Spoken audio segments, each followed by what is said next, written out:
Why do 90% of top developers swear by this roadmap? Stick around to find out. Hey there, aspiring developers.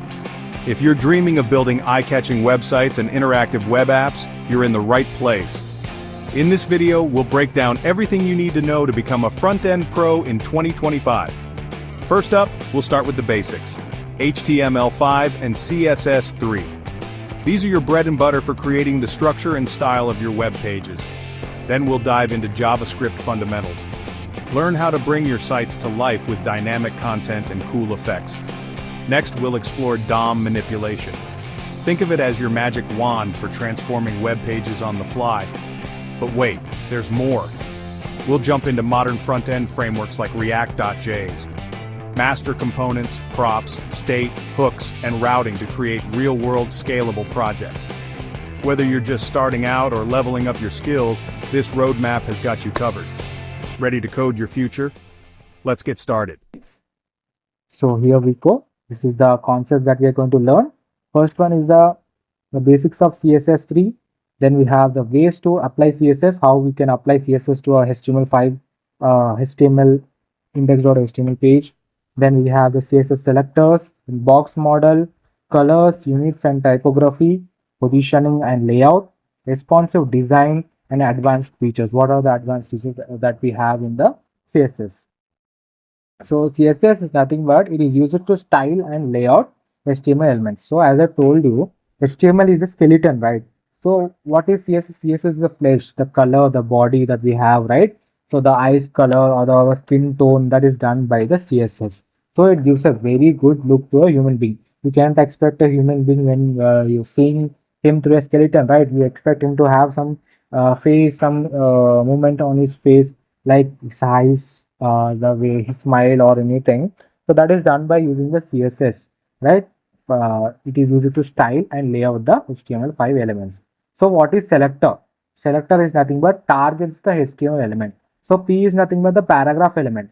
So what does the selector do? How you will add that color to that particular paragraph is that we have to mention P, and you can add the inside the brackets, inside the flower parentheses that we have, flower brackets we have, you can mention the color, or you can mention the background color that you want to change for the paragraph element. You want to add the font size, you can mention here. This is done. This is nothing but selector. How you select a particular HTML element. Then we have the property. So property is nothing but the style you want to change. Here I want to change the color of the paragraph tag, right? So this color is nothing but the property. Then we have the value. So what is that value? The setting for a property.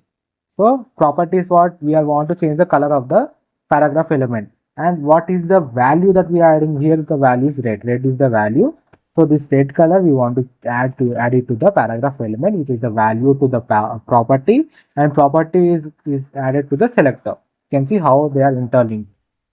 Then we have the declaration block. A group of property value pairs are nothing but the declaration block. You can see color red, font size 2 pixels. So this is the declaration block. You can see this is the basic syntax.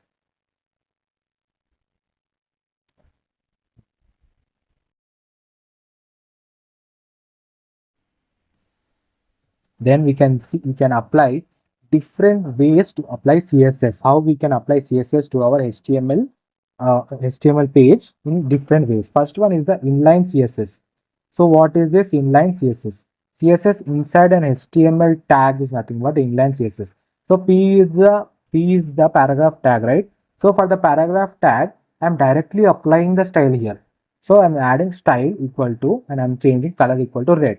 This is nothing but the inline style that we add directly to any particular HTML element that you want to add. Then we have internal CSS. Internal CSS is nothing but we're gonna use the style tag within HTML. We will add this style tag inside our head section in the HTML.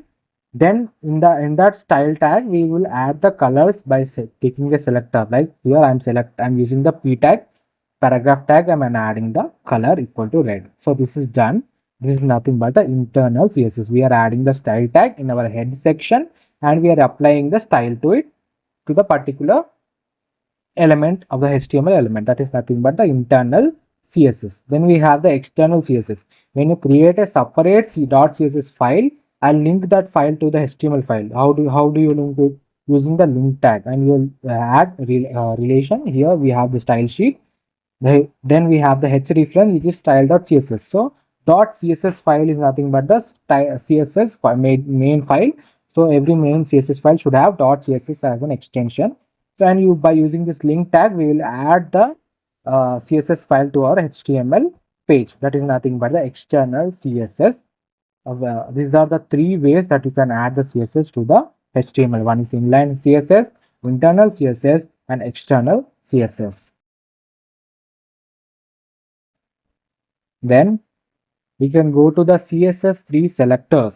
So what are these selectors? First, we have the universal selector. So what is universal selector? It targets all elements. When you want to apply some changes to all the elements that are present in the website, then you will use universal selector. Here the universal selector is nothing but asterisk. By mentioning the asterisk and mentioning the data inside the flower brackets, whatever the style that you want to add, that will be applied to all the elements that are present in the HTML5 tags, okay, to the entire page. Then we have element selector. Specific HTML tags will be selected. That is nothing but the element selector. Here you can see we are selecting h1, which is the heading 1 tag, and for that we are changing the font size equal to 2 pixel. Then we have class selector. Elements with specific class. For every paragraph element or for every HTML element, we can add class attribute to it. Class, or you can also add ID to it. Class or ID is nothing but a name that we provide to particular HTML tags, which will be used to apply the CSS. So here the class selector, what will do is that whatever the class value that we have given to the HTML element will be called, you can see, by using the dot method. So for calling any class, we use dot, then we write the class name. Here I am using btn. Btn is nothing but the button. For the button tag, I have added the class equal to btn. So I am calling the class selector here by using dot btn, and I am adding the color equal to red. So whatever the element that has the btn as a class, then the color red will be applied to it. This is nothing but elements with specific class, which is the class selector. And similar way, we have the ID selector, elements with specific ID. And for the ID selector, we use hash. For the class selector, we use dot, and for the ID selector, we use hash. The same code.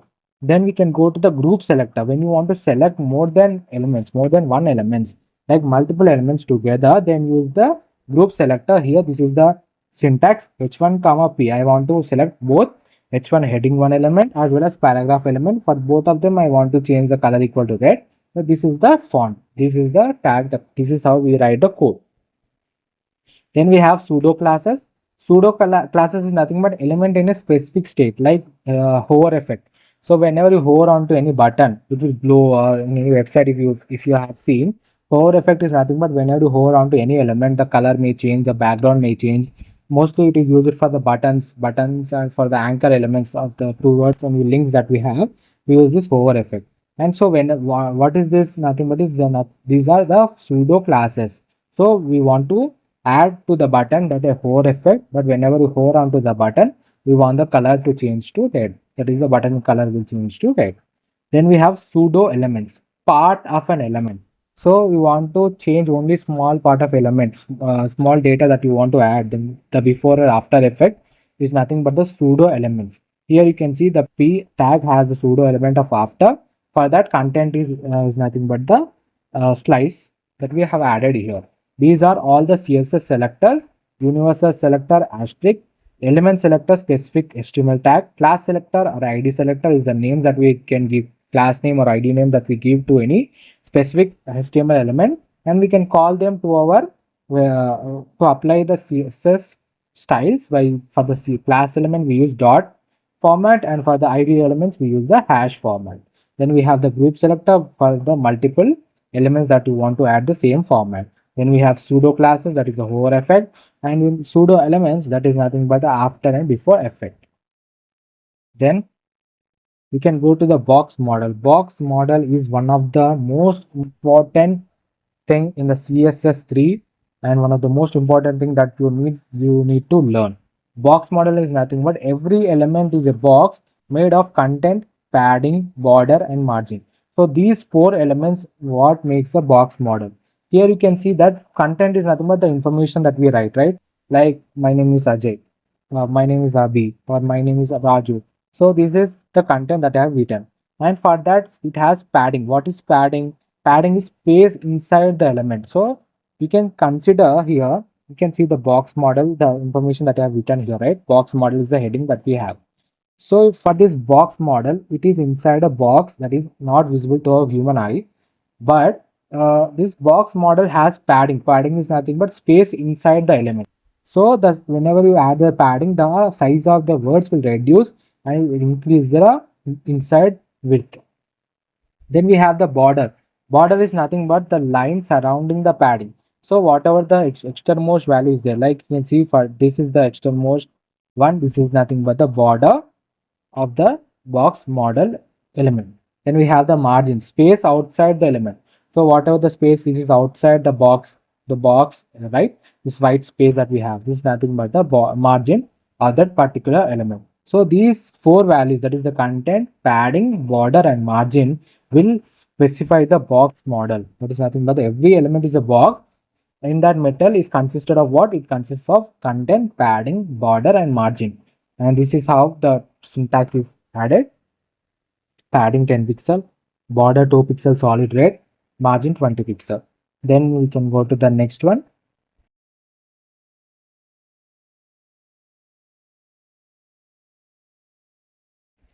That is colors, units, and typography. So colors, what are colors? Colors are nothing but the colors that you add to your any section or any section of data or any element that you want to add. There are mainly three ways that you can add color. One is hexacode. You can use hash FFF means white color. If you represent a white color, you can go to Google. You can find the hexacode for color elements, or you can directly mention the color. Like here I mentioned red, RED red, or you can also use RGB colors, which is nothing but red, green, blue colors. Here is the most olden time that we use, but recently we are mostly using hash codes, or we directly mention the name of that particular code.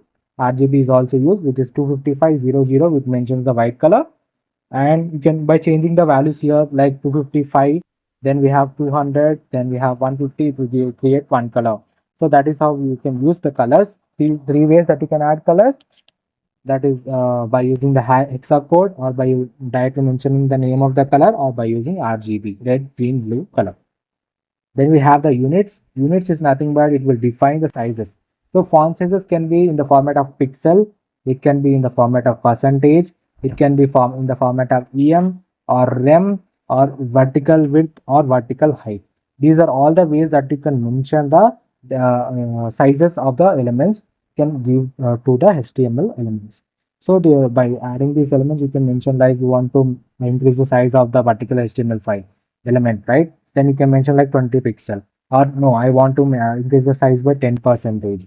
I want to add one AEM or one rem, or one vertical width or one vertical height that I want to add to the particular element. Then you can use this value. These are nothing but the units.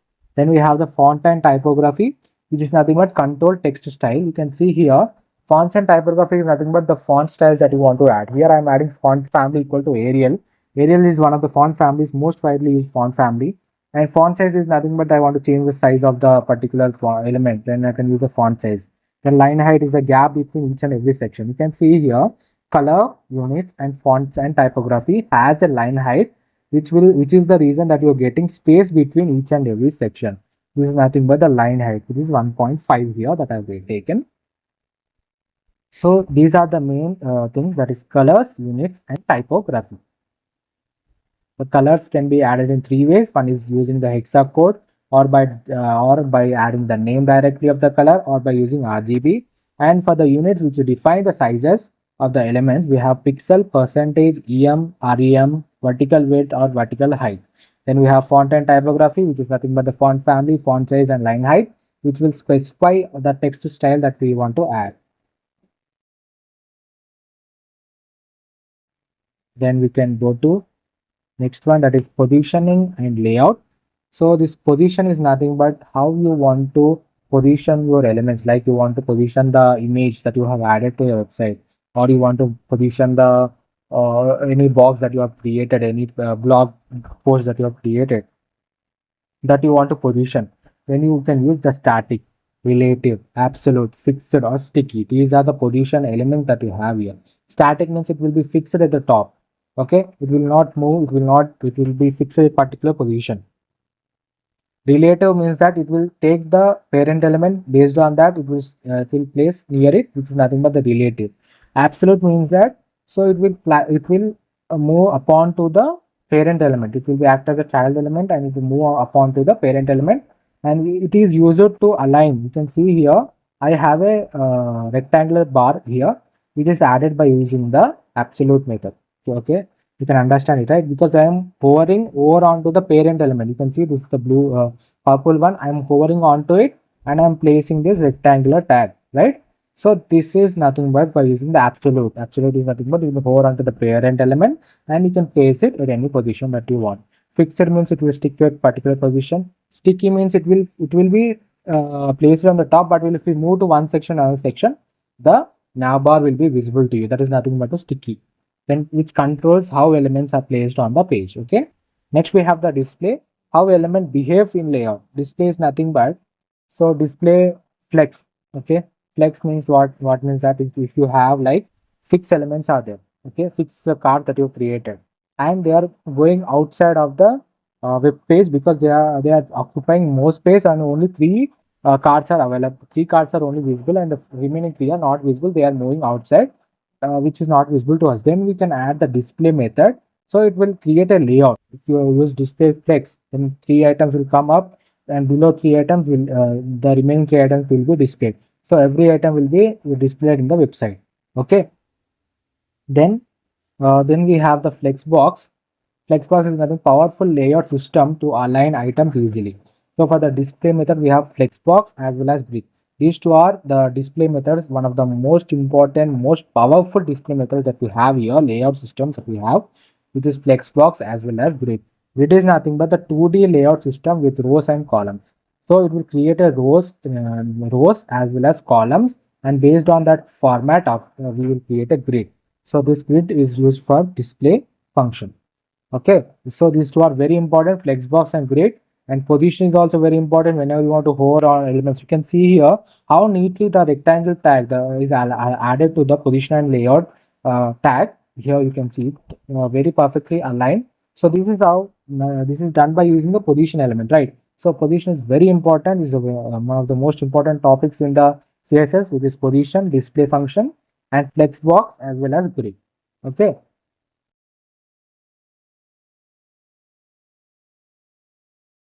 Next, you can go to the responsive design. So what is responsive design?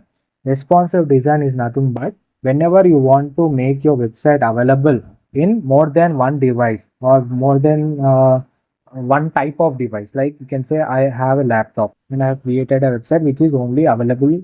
It can be only be viewed in the laptop. Okay, I want to make it available in the mobile version also. I want to change the values of the website so that it will be visible in the mobile very neatly, so that all the items can be viewed in the mobile also. But laptop is very high screen size, right? Right, laptop is bigger than the mobile phone. 4 mobile phones combined, it will become one laptop. That I'm telling about the screen, right? So if so, the screen size is very different with the laptop. So we have to add some changes, like we have to change display changes. We have to change the values like display, or we can change the font size values. We can change the size of the images that we have added. So that is done by using this media queries that we have. Apply styles based on screen size. Okay, that is nothing but the media queries. This is the one which we use for responsive web design. Okay, here this is the syntax at the date media, and we have to mention what is this maximum width. So maximum width 768 pixel means that. So this is the screen size that you are mentioning. Okay, this is the maximum width. So whatever the device which is maximum width is 768 pixel, below devices only this body font size equal to 10 pixel will be applied. Above devices it will not be applied. Okay, this is how you can mention maximum width, or you can also mention minimum width. So mentioning the screen size, we will add the particular changes that you want to add to our website so that it can be visible in the mobile or the laptop device based on our requirement. Okay, that is nothing but the meta queries, which is used for responsive design. Then we have viewpoint meta tag, which is also used. As I told you in the meta tags, viewpoint is also used. That is content. You can mention the width equal to device width, initial scale equal to 1%. It is nothing but by mentioning the device width, that is, it will take the width of entire width of the particular device that we are using. Like we are using a mobile, then it will take the mobile screen size, and if you are using the laptop, it will take the laptop screen size. Then we have flexible units like using the percentage, vertical height, vertical width, rem instead of pixel. Pixel is nothing but a fixed value. Pixel is the fixed value, but if you use percentage, you can mention 80%. What is 80%? The entire screen size will be considered as 100%, and we want the any item that we have added, like you can consider a card that I've created, okay, and I want that card to take a space of 80% of the entire width. Then I can add width equal to 80%. So the entire screen width will become 100%, and I only want to take 80%. This is nothing but a flexible unit. So it will help, because when you change it to the mobile screen, then we don't have to change any values, right? We are just telling we want to use the 80% of the screen size that is available. So we will take the mobile screen size, and that 80% will be provided to that particular unit. This is nothing but the flexible unit. So most of the time, definitely try to use percentage, vertical height, or rem values. Rem values are mostly used. So it will give a very responsive, flexible units, which will be helpful for you in the creation of a responsive website design. Okay. Next.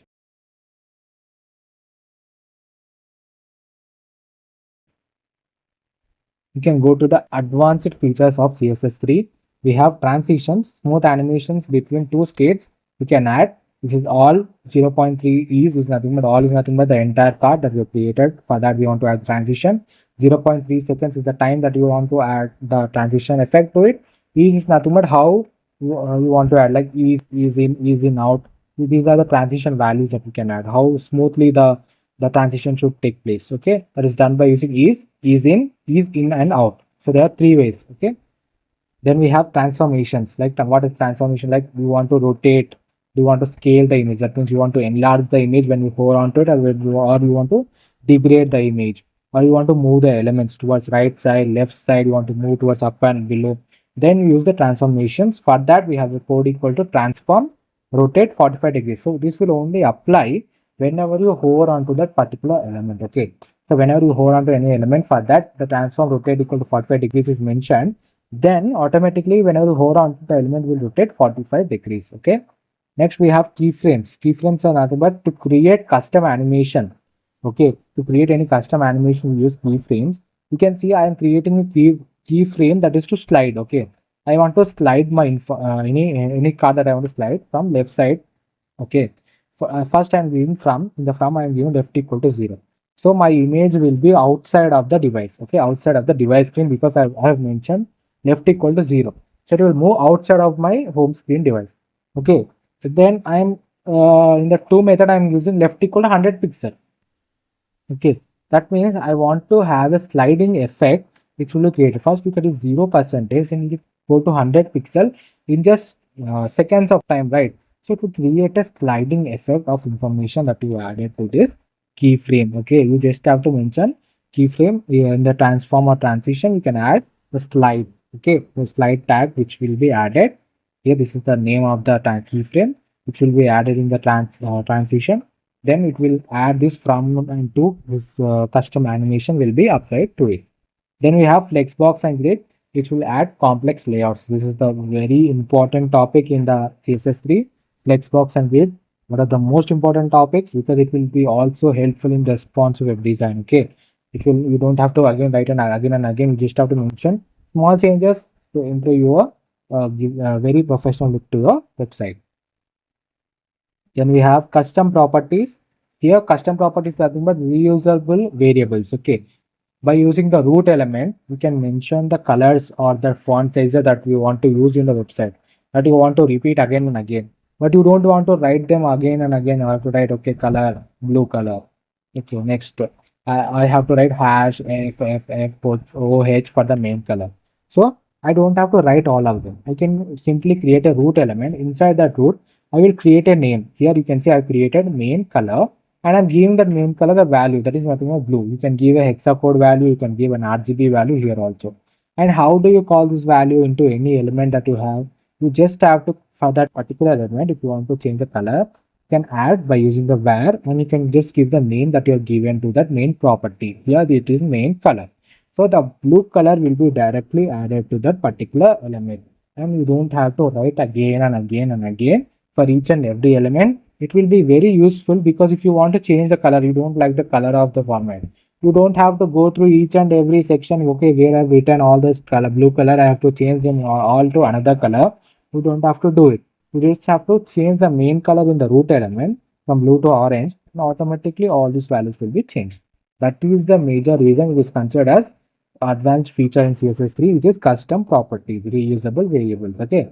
Then we have pseudo classes, styling based on input status. Pseudo classes are nothing but if you have like checked, or you can see input. Okay. So whenever you, this input is nothing but in the form elements, we have the input tags, right? So whatever the form element, if you think that there is a checking value is there. Okay. This checked is the status of that particular input tag we have. So you have to click a button. It will activate a tick mark on it. So whenever you get a tick mark, okay, then tick mark means that you have clicked on that particular button. Okay, then we will check for that checked button. What we have the background equal to green. Okay, I clicked that button. So automatically the background will change into green color. This is nothing but the pseudo classes. Okay, styling based on input status, whether it is checked or not checked, whether it is yes or no. Based on that, we can change the colors also. That is nothing but the pseudo classes. Then we have shadow effect. Creates, so it will create a very professional look to website. So shadow effects are very important. You can create soft shadow effects by using box shadow, 2 pixel, 2 pixel, 10 pixel, and gray. You can also mention the colors. What you want to add the shadow effect, you can add any colors that you want to add. Then we have border radius. Create rounded corners. Okay, this is one of the most important topics. Also, you can say you create a rounded border. You can also create an exact circuit. Okay, you can create one rectangular box. You can just have to mention border radius equal to 50%. It will create an exact circle. Okay, it is also one of the advanced features that are available in the CSS. So this is all about the HTML, CSS. Okay, so the next part will be on JavaScript, and stay tuned to the channel. If you like the content, please do like, share, and subscribe. And we'll also come up with a live where I will be showing you each and every tag. I am going to explain you in the VS Code, Visual Studio Code. So definitely subscribe to my channel, and if you like the content, please do like, share, and subscribe. Thank you so much for watching this video.